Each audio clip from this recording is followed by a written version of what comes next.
একটি ঘরে কিছু খরগোশ ও কিছু পাখি আছে। তাদের মাথার সংখ্যা ৪৮ ও পায়ের সংখ্যা ১৪০ হলে খরগোশের সংখ্যা কত? উত্তর, আমরা এখানে ধরে নিই খরগোশের সংখ্যা আর পাখির সংখ্যা। ধরি ঘরটিতে খরগোশের সংখ্যা =xt ও ঘরটিতে পাখির সংখ্যা =yt। এবার প্রশ্নে বলেছে যে ওই ঘরে খরগোশ আর পাখি মিলিয়ে টোটাল বা মোট মাথার সংখ্যা হলো ৪৮। আমরা জানি প্রত্যেকটা প্রাণীরই একটা করে মাথা থাকে, অর্থাৎ খরগোশেরও একটা মাথা আর পাখিরও একটা মাথা। তাহলে তাদের টোটাল মাথা যদি ৪৮ হয় তাহলে আমরা বলতেই পারি ওই ঘরে ৪৮টি খরগোশ এবং পাখি টোটাল সংখ্যাটা হলো ৪৮ রয়েছে, তাই না?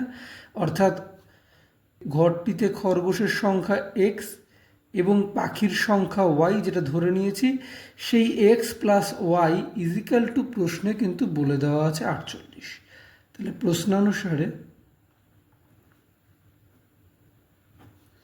এক্স প্লাস ওয়াই মানে ঘরে খরগোশ ও পাখির টোটাল সংখ্যা বলে দেওয়া আছে ৪৮।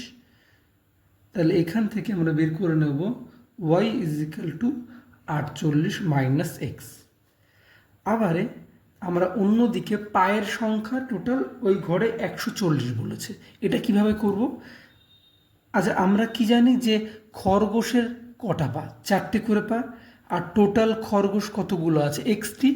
তার মানে এক্সটি খরগোশের পায়ের সংখ্যা একটা খরগোশের পা হলো ৪টি, তাহলে এক্সটি খরগোশের পা হলো এক্স ইন্টু ৪টি, মানে হচ্ছে 4xt।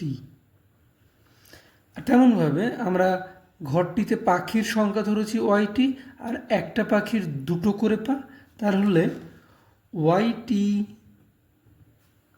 পাখির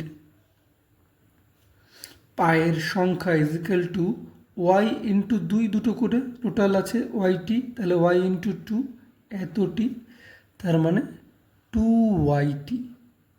প্রশ্নে টোটাল পায়ের সংখ্যা বলে দিয়েছে ১৪০। তাহলে আমরা এখানে টোটাল পায়ের সংখ্যা যেটা পেয়েছি খরগোশ আর পাখির মিলিয়ে 4x প্লাস 2y, তাহলে আমরা বলতে পারি প্রশ্নানুসারে 4x প্লাস 2y মানে ঘরে টোটাল পায়ের সংখ্যা প্রশ্নে যেটা বলে দেওয়া আছে ১৪০। তাহলে এখানে 4xটাকে 4x রাখবো, প্লাস 2y এর জায়গায় এক্স হিসাবে তার মান বসিয়ে দেবো। এই যেটা পেয়েছি ওয়াই এর মান ৪৮ মাইনাস এক্স, তাহলে ওয়াই এর জায়গায় ৪৮ মাইনাস এক্স বসিয়ে দেবো ১৪০। তাহলে 4x প্লাস ৪৮ × ৯৬ মাইনাস 2x ১৪০। তাহলে 2x এই ৯৬ পাশে গেলে হবে ৪৪।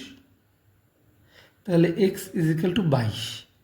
আর আমরা এক্সকে কি ধরেছিলাম? খরগোশের সংখ্যা এক্স, আর প্রশ্নে খরগোশের সংখ্যায় জানতে চেয়েছে। তাহলে আমরা বলতে পারি সুতরাং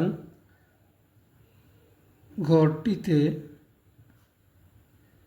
খরগোশের সংখ্যা ২২টি, বা ঘরটিতে ২২টি খরগোশ রয়েছে। অ্যান্সার।